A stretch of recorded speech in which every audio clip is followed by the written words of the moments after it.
What if I told you there's a truck from an obscure 80s TV show that costs more to build than most people's houses? A vehicle so bizarre that it looks like it drove straight out of a cyberpunk fever dream into our reality. We're talking about Jetto's truck from the Highwayman.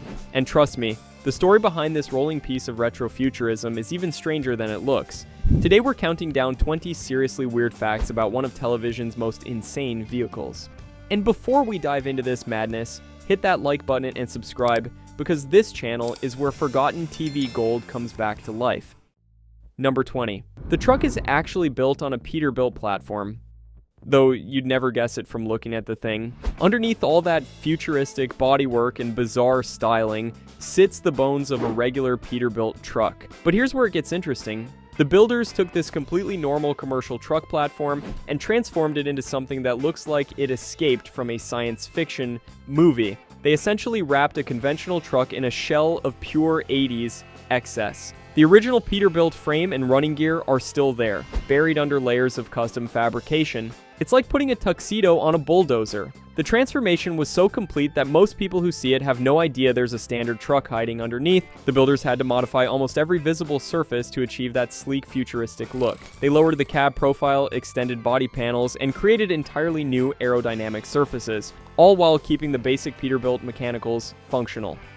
Number 19, its design was directly inspired by the German Steinwinter Supercargo 20.40 concept from the early 80s. Now this is where things get really fascinating. The Steinwinter was this absolutely insane German concept truck that looked like someone squashed a regular semi with a giant hydraulic press. It had the cab sitting lower than the wheels. Think about that for a second. The driver sat below the wheel line. It was supposed to be more aerodynamic and allow for taller cargo loads while staying within height restrictions. The concept was so radical that it made headlines across Europe, but it was also completely impractical for real-world use. Visibility was terrible. Getting in and out required gymnastics, and good luck servicing the engine. When the Highwayman's designers saw the Steinwinter, they thought, perfect, let's put that on American television. They took the most impractical elements of the German concept and somehow made them even more extreme. The result was Jetto's truck, which managed to be even lower and sleeker than its inspiration.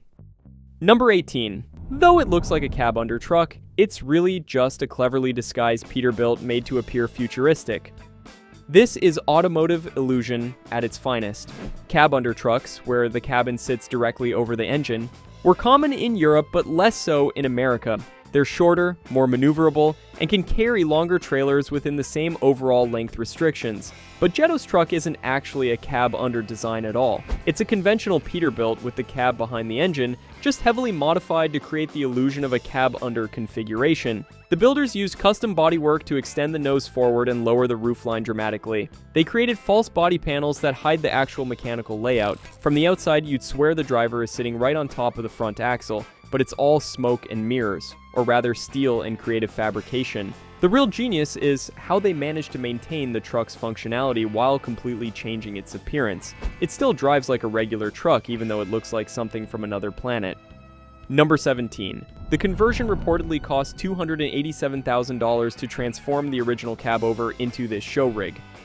Let that number sink in for a moment. $287,000. In 1987, money. That's over $700,000 in today's dollars. For a truck that appeared in a TV show that lasted exactly one season. To put this in perspective, you could buy an actual house in Los Angeles for less than that in 1987. A really nice house. The production company essentially spent luxury home money on a single vehicle prop, and this wasn't even the main hero truck of the show.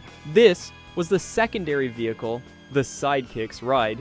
Imagine being the accountant who had to sign off on that expense report. The cost included custom fabrication of virtually every body panel, a complete redesign of the interior, installation of special effects equipment for the show, and countless hours of skilled labor. They basically built a concept car from scratch using a truck as the starting point. No wonder the show only lasted one season with that kind of budget. Number 16. The original power plant was an 8V92 T Detroit diesel engine. Now we're talking about serious hardware here. The 8V92T wasn't just any engine. This was Detroit Diesel's two-stroke screamer, a motor that sounds like nothing else on the road. These engines were notorious for being incredibly loud, smoking like chimneys and having a distinctive whine that could wake the dead. The 8V configuration meant 8 cylinders in a V layout, with 92 cubic inches per cylinder. The T stood for turbocharged. This thing was breathing through a massive turbocharger that could probably suck in small birds. In stock form, these engines made around 350 horsepower, but they could be tuned for much more. The 2-stroke design meant it fired on every revolution, not every other revolution like a 4-stroke. Double the power pulses, double the noise, double the smoke. Perfect for a post-apocalyptic TV show. These engines were workhorses in the trucking industry, known for being nearly indestructible if maintained properly. They'd run forever, screaming and smoking the whole time. Number 15. According to a later listing, the truck had or claimed to have 700 horsepower under the hood. 700 horses. From a Detroit diesel, that's serious modification territory. To get that kind of power from an 8V92, you'd need major upgrades. We're talking bigger turbochargers, modified injection pumps, upgraded internals, and probably a prayer to the diesel gods. Stock, these engines made about half that power. So someone went absolutely crazy with the modifications, whether it actually made 700 horsepower or that was just optimistic advertising is anyone's guess, but even if it made 500, that's still impressive for the era. The thing is, Detroit 2-strokes could be hot-rodded to insane levels. Truck pullers and drag racers would push these engines to over 1,000 horsepower. Of course, they'd only last about 30 seconds at that power level before turning into expensive boat anchors. But for a TV show truck that needed to look and sound impressive, 700 horsepower would definitely do the job. Imagine the sound this thing made at full throttle. The 2-stroke scream combined with turbo whistle must have been absolutely deafening. Number 14, the show truck's body was apparently made from steel, not lightweight fiberglass as you might expect.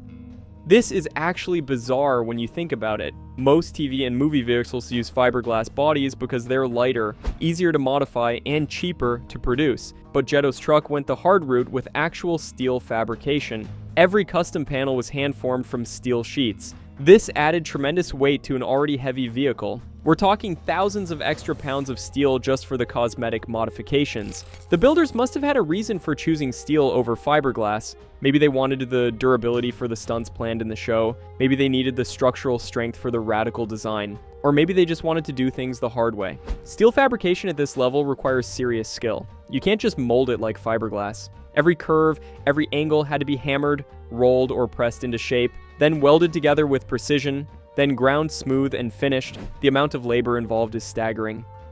Number 13. In the series, the front half of Jetto's truck could detach and transform into a low-slung, futuristic car. Yes, you heard that right. Transform, like a transformer, but terrible. This was peak 80s television logic at work. The truck could somehow split in half with the front section becoming an independent vehicle. The special effects for this transformation were, well, they were 1980s TV special effects. Let's just say it required a lot of imagination from the viewers. In reality, of course, the truck couldn't actually do this. They used multiple vehicles and creative editing to create the illusion. But the idea that this massive truck could just split apart and become 2 vehicles was gloriously absurd. The car mode was supposed to be for situations where Jetto needed something smaller and more maneuverable. Because apparently, a regular car was too boring for this show. No, they needed a car that was birthed from a truck like some kind of mechanical Russian nesting doll. The physics of how this would work were completely ignored. Where did the engine for the car come from? How did the steering work? Don't ask questions, just enjoy the 80s madness. Number 12. The truck's design takes more direct inspiration from the Steinwinter concept than even the main Highwayman hero truck. This is actually a fascinating detail that most people miss. While the main truck driven by the show's protagonist was futuristic, Jetto's truck was the one that really pushed the boundaries of believability. The Steinwinter influence is everywhere in the design. The ultra-low cab position, the way the trailer seems to float above the tractor, the aerodynamic styling that prioritizes looks over practicality. They took every extreme element of the Steinwinter and cranked it up to 11. Where the German concept at least tried to be somewhat practical, Jetto's truck threw practicality out the window. The cab is so low that the driver can barely see over the dashboard. The aerodynamics are so aggressive that getting in and out requires contortionist skills. It's like they looked at the Steinwinter and said, this is too reasonable, let's make it crazier. The irony is that the Steinwinter itself never went into production because it was too impractical. So they based a TV truck on a failed concept and made it even less practical. Number 11. Fans have noticed that the truck seems to use first-generation Chevy S-ten doors, which is bizarre on a rig of this scale. Imagine this, you have a massive custom truck that costs nearly $300,000 to build. It has revolutionary styling and futuristic design elements, and then you slap on doors from a compact pickup truck, first-gen S-ten doors. From a Chevy compact pickup, on a vehicle that's supposed to be the ultimate in futuristic transportation, the size difference alone is hilarious. It's like putting a doggy door on a barn. These doors would look comically small on the massive truck body, but apparently, they made it work somehow. Maybe the doors were heavily modified. Maybe they just used the door mechanisms and built custom skins. Or maybe someone in the prop department had a bunch of S-ten doors lying around and figured why not. This kind of parts bin engineering was actually common in TV vehicle building. You use what you can find and modify it to fit. But using compact pickup doors on a semi-truck is taking that philosophy to an absurd extreme. Number 10. According to auction paperwork, the truck was registered as a 1982 Peterbilt. This little detail tells us a lot about the truck's origins. It started life as a 1982 Peterbilt, probably a conventional cabover or standard configuration truck. By the time the builders were done with it, nothing about it looked like a 1982 anything. But legally, on paper, it was still just a modified 1982 Peterbilt. The registration is important because it means this thing was actually street legal, at least at some point. You could theoretically drive this madness on public roads. Imagine pulling up to a truck stop in this thing. The other truckers would either think you're insane or from the future. The DMV clerk who had to process this registration must have had some questions. Sir, you say this is a 1982 Peterbilt, are you sure? Because it looks like something from a Japanese anime. But as long as it had the proper VIN numbers and met safety requirements, they had to register it. Somehow, this rolling sculpture passed whatever inspections were required, which either says something about the quality of the build or the leniency of 1980s vehicle regulations. Number 9. After the show ended, Jon Ward Motor Sports, who built it, reportedly started converting it into a motorhome complete with washer, dryer, and hot water. Because what else do you do with a $300,000 TV prop truck? You turn it into an RV, obviously. Jon Ward Motor Sports apparently looked at this thing and thought, you know what this needs? A kitchenette. The idea of turning Jetto's futuristic war wagon into a recreational vehicle is so perfectly absurd, they were going to install a full bathroom, sleeping quarters, kitchen facilities, and yes, a washer and dryer. In a truck designed for a post-apocalyptic TV show. Imagine camping in this thing. You roll into a KOA campground looking like you're ready for nuclear war, then you step out and ask where the hookups are for your gray water. The conversion was never fully completed, which is probably for the best. The world wasn't ready for Jetto's truck to become someone's retirement vehicle. Though the idea of some elderly couple touring national parks in this thing is absolutely hilarious. The washer and dryer detail is especially great, because nothing says hardcore survival vehicle like permanent press settings. Number 8. The truck has been listed for sale multiple times as a culture prop vehicle. Showing up in various Craigslist ads over the years, this thing has been passed around more than a bad penny. Every few years it pops up on Craigslist or some other classified site with increasingly creative descriptions. For sale, one slightly used post-apocalyptic death machine. Great for intimidating neighbors or starting your own cult. The asking prices have been all over the map. Sometimes they want $50,000. Sometimes they want $200,000. It depends on how optimistic the seller is feeling that day. The Craigslist ads are works of art themselves. They always emphasize the TV connection, like that's going to make someone suddenly need a massive, impractical truck, as seen on the Highwayman. You know, that show you've definitely never heard of. Some listings claim it rins and drives. Others are suspiciously vague about its mechanical condition. The photos always look like they were taken in abandoned warehouses or sketchy storage facilities, which is probably where this thing has spent most of its post-TV life, being moved from warehouse to warehouse by increasingly confused owners who have no idea what to do with it. Number 7. The truck features side striping that some believe evokes Ferrari Testarossa side strakes. adding to its very 80s futuristic aesthetic, because when you're designing a truck for a post-apocalyptic TV show, you obviously need to reference Italian supercars. The Testarossa connection is actually brilliant in its absurdity. The Ferrari Testarossa, with its iconic side strakes, was the epitome of 80s excess. So naturally, someone thought, let's put that on a semi-truck. The striping on Jetto's truck does have that distinctive horizontal line pattern reminiscent of the Testarossa's cooling vents, except instead of functional cooling vents for a mid-mounted engine, these are just decorative stripes on a diesel truck. It's the automotive equivalent of putting a spoiler on a minivan. Pure aesthetics with zero function. But it perfectly captures that 80s design philosophy where everything needed to look fast and futuristic, even if it was neither. The combination of German concept truck influence and Italian supercar styling on an American semi is peak 80s fusion. It's like the United Nations of questionable design choices. Number 6, some people claim parts of the truck are literally from a Steinwinter Supercargo prototype, though this has never been confirmed. This is where we enter conspiracy theory territory. The legend goes that the builders somehow acquired actual parts from one of the few Steinwinter prototypes and incorporated them into Jetto's truck. If true, this would be incredible. There were only a handful of Steinwinter prototypes ever built. Getting parts from one would be like finding pieces of the Holy Grail. But it would explain why the design is so authentically Steinwinter-like. Maybe they got the cab structure, maybe some body panels, maybe just the blueprints. Nobody really knows.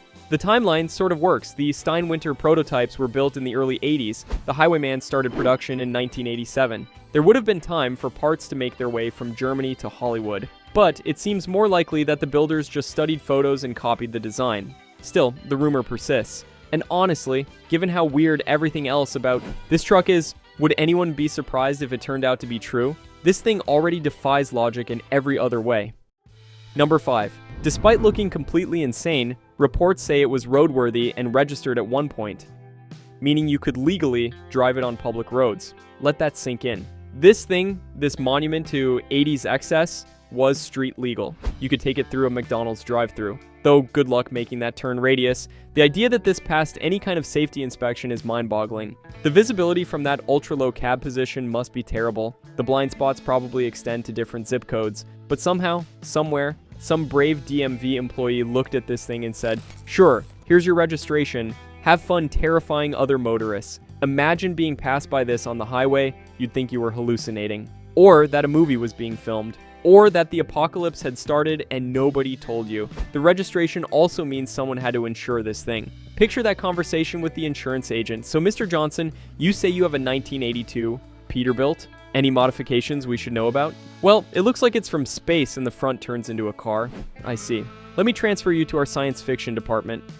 Number 4. Jetto's truck, or one very similar to it, reportedly appeared in the first episode of Power Rangers Time Force in 2001. The truck apparently had a second career after the Highwayman, showing up over a decade later in Power Rangers. Because where else would a transforming futuristic truck fit in better than Power Rangers? Time Force was the Power Rangers series set in the future, so the truck's aesthetic actually worked perfectly. It probably required less explanation there than it did in the Highwayman. In the Power Rangers universe, a truck that can split into two vehicles is just Tuesday. The kids watching probably didn't even question it. Of course the truck transforms. Everything transforms in Power Rangers. The fact that this truck found work in another show 13 years after the Highwayman is actually impressive. Most TV vehicles end up rusting in backlots or getting parted out, but Jetto's truck was so uniquely weird that it found a second life. It's like the character actor of vehicles. Sure, it can only play one type of role, futuristic madness, but it plays it well. Number 3, as of a few years ago, the truck was owned by Highwaymen USA Ink, a tattoo shop organization with an obvious connection to the show. A tattoo shop owns Jetto's truck, because of course it does. Where else would this thing end up? Highwaymen USA Ink either really loves the show or really loves having the most insane vehicle in their parking lot. Probably both. Imagine getting a tattoo and looking out the window to see this thing parked outside. It would definitely set a certain mood. The shop probably uses it for promotional events. Nothing says professional tattoo establishment like a post-apocalyptic TV truck parked out front. It's actually a brilliant marketing move. The connection to the show's name is obvious, and the truck itself is so visually striking that it's basically a rolling billboard. You're not going to forget the tattoo shop with the insane truck. Whether they actually drive it or it just sits there as the world's most expensive lawn ornament is unknown. But either way, it's found a home with people who appreciate its particular brand of weirdness. Number 2. The futuristic cab sits unusually low under the trailer, giving it that sleek skateboard-like appearance that defies conventional truck design. This is the key design element that makes Jetto's truck so visually striking. Normal trucks have the cab sitting high and proud. Jetto's truck looks like someone stepped on it. The cab is so low it's practically subterranean. The trailer appears to float above it like it's levitating. From certain angles, it barely looks like the cab and trailer are connected. It's an optical illusion created by clever design and absolute disregard for practicality. The skateboard comparison is perfect. It looks like you could kick flip the entire truck. The low profile was supposed to make it more aerodynamic and futuristic looking. Mission accomplished on the futuristic part. The aerodynamics are questionable, but the visual impact is undeniable. This thing looks like nothing else on the road. Before or since, it's such a radical departure from normal truck design that your brain struggles to process what you're looking at. Is it a truck? Is it a spacecraft? Is it a hallucination? Yes to all three. Number 1. The truck perfectly matches Jetto's character as an outback survivalist, combining rugged off-road styling with sci-fi touches in a way that defines 80s retrofuturism. This is what makes Jetto's truck truly special. It wasn't just a random vehicle, it was character development on wheels. Jetto was portrayed as this hardcore survivalist living in the wasteland. His truck needed to look like it could handle the apocalypse while also being from the future. And somehow, they nailed it. The combination of brutal functionality and science fiction design is perfect 80s television. It's practical enough to be believable as a survival vehicle, but weird enough to be memorable. The steel construction gives it that indestructible feel. The futuristic styling says this guy is prepared for anything. The fact that it can supposedly transform just adds to the mystique.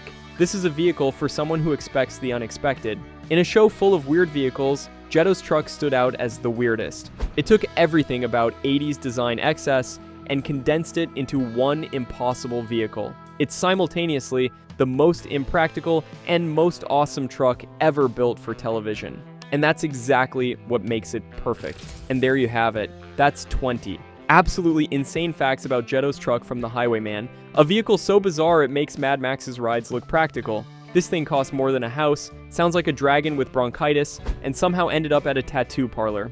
Did you know this show existed? Have you ever seen this truck in person? Let us know in the comments below, because we need to know we're not the only ones obsessed with obscure 80s television vehicles. If you enjoyed this deep dive into TV's strangest machinery, smash that like button and subscribe for more forgotten gems from television's weird history. We'll see you next time.